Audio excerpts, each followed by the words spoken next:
So in this video, I'm going to talk about the third example of find a missing side AB using the law of cosine. And here's the law of cosine formula. And the reason why I keep showing this is because I assume guys to memorize it by steps. And first thing what I want to do is I want to call this length B. And I want to call this length C. And we should also memorize that the A is always should be opposite of the given angle, and it should always be the missing size. So if you apply this formula to this triangle to find the missing size, which is AB right over here, we can apply this formula. So if you simplify it, you're gonna be A squared is equal to B squared, which is equal to 14 squared, plus C squared, right over here, which is 10 squared. I'm doing by steps. Minus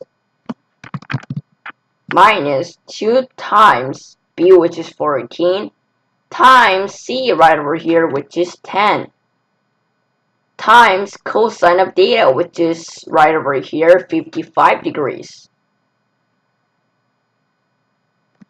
And if you simplify it more, it will gonna be equal to A squared is equal to 14 squared is equal to 14 times 14, which is gonna be equal to 196, plus 10 squared is 10 times 10, which is equal to 100, minus 2 times 14 is equal to 28, and 28 times 10 is equal to 280, times the cosine of 55.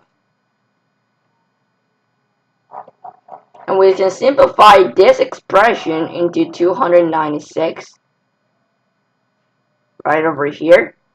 And then we can remove, we can take the square root of to the both sides in order to find A.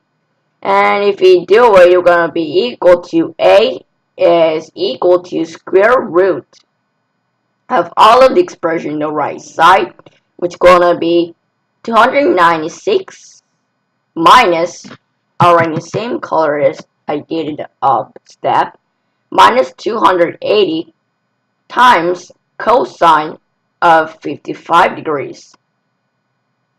And I already solved for this equation right over here. It was going to be equal to 11.636 on and on and on.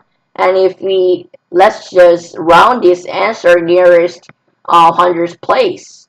And if it round nearest hundredths place, it was going to be approximately 11.64. So if we go back to that page, so we finally figure out that A is approximately 11.64. And we got the answer. So if you write the conclusion, it is A, which is AB, is approximately 11.64. And we have figured out the answer by using the law of cosine, the formula, and we could apply this into this triangle, and we simplified these equations finally, and we got the square root of something. And if we simplify furthermore, we got the answer that A is approximately 11.64. And we are done.